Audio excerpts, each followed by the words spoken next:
Hi, I'm Charlene Nadalin with Amintro, and today we are being joined by Amanda Richards of Chartwell Retirement Residences. We're going to do things a little differently this time around, and we're going to do a rapid fire series of questions. In fact, we are going to be focusing on the top 10 senior living questions, and Amanda's going to provide us the answers. Amanda, are you ready? I think so. Okay, here we go. Question number one. How do you know when it's the right time to consider retirement living? We start with a doozy. Okay, well, there's a number of things, right? Basically, we say when someone is no longer thriving in their current environment, it might signal that some kind of a change is necessary. So when I say that, I mean, is someone maybe struggling with a little bit of social isolation or loneliness? Are the days dragging on, the same routines, and not really being stimulated or, sort of excited to get out of bed and do the things that you would have always done? Perhaps there's some health concerns. It's another really, really common reason that people explore retirement living, because there's been a change in someone's health condition, and not necessarily a crisis or an urgent situation, but just even a gradual change over time where perhaps someone isn't enjoying looking after the home and taking care of their health the same way they were in the past, and recognizing change. Another one is that sort of focus on proactive versus reactive wellness. So we often react when there's a situation. We have a fall, we go to the hospital, we have discharge plans and things that need to be done to recuperate, versus being proactive. What are some things that we can do to maybe make ourselves more healthy or enhance our overall health and wellness to prevent potential health concerns that would then precipitate a move to senior living? So we see the whole gamut, but I think that sort of proactive versus reactive is a big piece. You mentioned health concerns. This leads into question number two.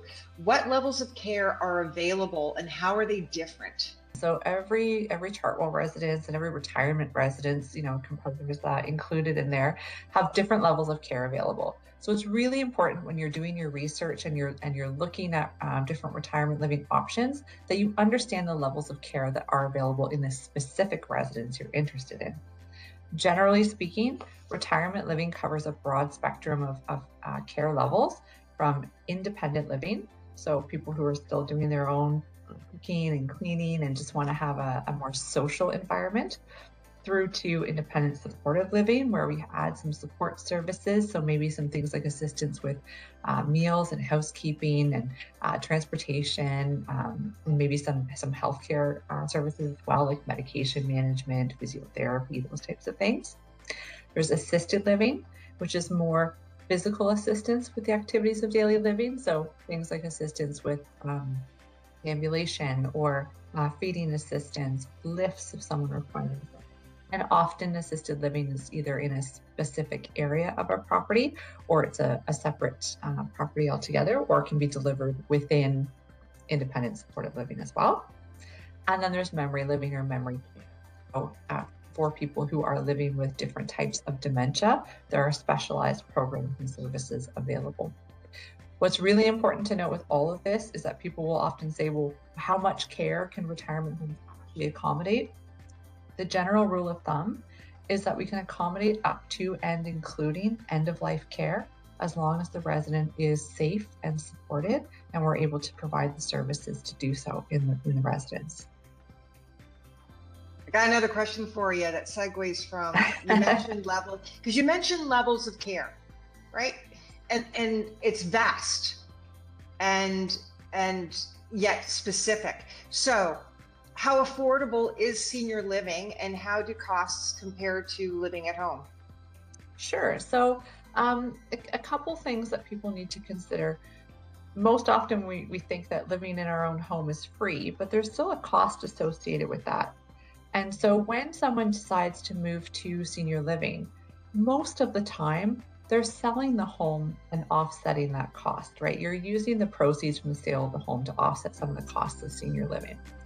When you think about the costs that go into maintaining a home and then having someone age in place in that home, it's not free, right? We have to pay our property taxes and our insurance, and perhaps there's people coming in to do maintenance or general home repairs. We all know the cost of home ownership sort of never end. So those things continue in addition to things like groceries and then coordinating any type of care and services required. So if someone does need some help with their activities of daily living, they're paying for those external services to come into the home and deliver that. And that can range depending on how much care is required. So when you add up all of those costs and you look at the true cost of living at home with services, and then compare it to the cost of retirement living, people are generally surprised to see that it's pretty comparable. Retirement living is also a very predictable cost. You sign your lease agreement, you know what you're paying for every month. And in addition to that, there's not really other things that show up on the bill. You've agreed to your care levels, and maybe you have car insurance, but it's pretty inclusive package. The other piece to remember I think back to care levels and affordability is that we are often faced with situations where we have couples where one person requires a different level of care than the other. And so retirement living is a really great option because we're able to accommodate two different sort of healthcare concerns or needs within one environment. And one person can receive the support and the other's a little more independent. It's okay. Let's say you've got partners or couples, and you can address their specific care needs. Now, what supports are available if someone's care needs change? Sure. So in addition to sort of thinking about those levels of care, there's also a lot of services that are available for people as their care needs change over time. And something I always like to mention is that care needs can change and fluctuate up or down. Oftentimes people will move into retirement living because there is a need. They are struggling with nutrition or medications are getting mixed. There's been a series of falls.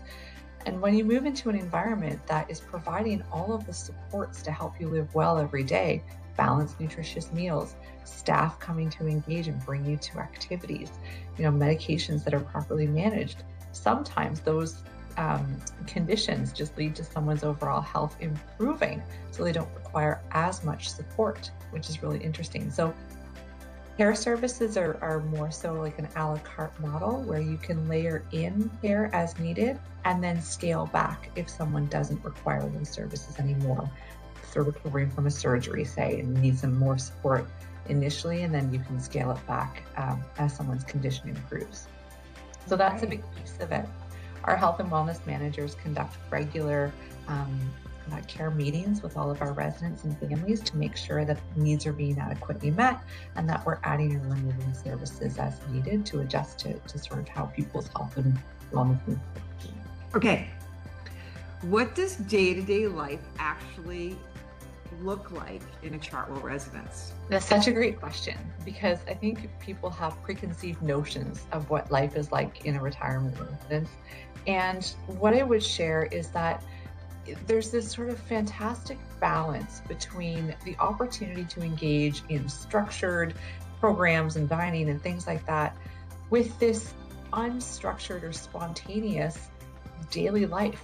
So our residents are able to form new friendships or rekindle old friendships, or they make friends with their neighbors. So they're engaging in just sort of day-to-day social activities. Go down to the bistro in the morning and have a cup of tea. There's probably going to be someone down there a cup of tea with. You want to go on an outing, that's a scheduled trip. There's people who are going to be involved with that as well. So there's this sort of really nice balance between the structured and the unstructured and the spontaneous and the planned activities. Our residences are designed to help people enjoy their days and participate in the activities and the events that they want to, should they choose to. It's not a forced scenario. People don't have to come down for the various activities and events, but we encourage them to, and they're more than welcome to do so. So life in a residence, no 2 days are the same. There's always lots of variation and lots of fun. Yeah, that sounds very appealing. There's no room, there's no place for boredom, and there's no reason for it in a residence. Yeah. So we've talked about the residents. How does Chartwell ensure safety and peace of mind, especially for families who live far away? So now we're talking about the families. Sure. So, there's a number of things. The lines of communication are always open, and depending on the resident, oftentimes they're the ones communicating with their family members. But we do have a cadence of regular appointments. So, our general managers are really invested in making sure that our families feel that sense of security and peace of mind, and they know that residents are well looked after. So there's lots of, emails and newsletters and those types of things, as well as picking up the phone and having a conversation. In addition, all of our properties have a property Facebook page. That's a great way just to sort of, check in and see what's happening at the residence, what's keeping everybody busy, what's creating a buzz in the community. So a really fun way to see what's going on. And then, of course, just those the regular cadence of communication with the management and the team. And then things like Amintro, right? An Amintro family. So there's opportunities for families to leverage the various platforms to connect with their loved ones. You touched upon a little bit with mentioning Amintro and Amintro family. Talking about social engagement, maybe going a little bit further, like how does Chartwell support social engagements and help residents build new friendships? It's got to be daunting when they first move in, right? It can be for some. Yeah. We often, think about it in your own life when you start a new job or you move to a new neighborhood, you started at a new school. How did you feel on that first day? Maybe a little bit of excitement, but probably a lot of trepidation and nervousness. So we're very aware of that, and we have a full program in place to help with that. So we have our Welcome to Chartwell program, which really seeks to understand the resident moving in and connect them directly with other residents and team members who are going to help them feel welcome and embrace living at that residence. So everything from making sure that there's someone to greet them on the day of the move-in. We have all of our managers who come and introduce themselves and our team members. We have resident ambassadors who actually are paired up with new residents to introduce them to the property, show them around, be that sort of trusted neighbor that they can call on if they have questions. We make sure that people have someone to sit with for their meals, and that we've organized that. All steps to help ease that transition and make sure that new residents feel welcome and also have all of the questions they can. We found it very successful, and people have shared that it's made the transition a lot easier. Listen, I wish they had something set up like that when we started school as kids, it would have made it easier, or transition from, elementary to middle school. So, for sure. And one of the things that we often, don't necessarily talk about all the time is that you can sort of try it before you decide to move in. So another piece that residents often will do is they'll come and stay with us for a few weeks, just as sort of a trial run or a respite stay, to make sure that the community feels right and that they are able to make some friends and start to be comfortable. So you do that for a couple weeks and then make the decision to move in as a permanent resident. So a test drive. Exactly. Right. Yeah, it makes sense. I have 3 more questions for you. How can I help my loved one feel more confident and comfortable about moving? So at the end of the day, I think that it's such a deeply personal decision to make the choice to move, but supporting your loved one through the transition, making sure that you're available to, walk beside them in the journey and answer questions and participate in the process is huge. Every single Chartwell residence has a retirement living consultant, and our retirement living consultants are experts in senior living and in their Chartwell properties respectively. So they're also a great resource that families and potential residents or new residents can lean on to answer questions and help them through the entire process. We'll help you with that reassurance. Can seniors bring pets, favorite furniture, personal decor? Yes, we highly encourage this. I mean, every suite is furnished by the resident with their own belongings. And so we want to make sure when you're exploring a retirement living property that you visit the suite or the apartment that you'd be moving into. Make sure it's going to fit your favorite lazy boy or your sewing table or your big TV to watch the game. Whatever is important, you want to make sure that you're able to bring those pieces. And pets are welcome. I mean, we have dogs and birds and fish and all kinds of pets living in our residences. And so as long as a resident is able to care for their pet appropriately, then it's welcome. I love it. I love it. Okay. Final question for you. Yeah. How can families stay involved after their loved one moves? A move to retirement is not just for the residents. I think it's the family as well. And so you become involved, you become part of the Chartwell community. When you come and visit, when you're having conversations, when you're participating in activities and outings and events and special occasions, which we really want families to do, then you become part of that Chartwell residence. So involvement after the move is what we're striving for. And we want families to feel happy and engaged, just like our residents, and using our spaces and participating as part of our community. I love it. I've been to a few residents in the not too distant past, and it warmed my heart to see all the families that were there in the cafeteria, sitting and chatting and laughing with their loved ones, participating in some of the activities that were taking place at that time. We got our rapid 10 senior living questions answered. Please tell our listeners where they can go for more information. Absolutely. So the best way to find information about Chartwell or a specific residence that you're interested in is to visit us at chartwell.com. On our website, you can find links to all of our resources, lots of information about senior living in general, and information about all of our specific properties, as well as contact information for each one of them. So chartwell.com is where you will find everything you need. Fantastic. Amanda, thank you so much.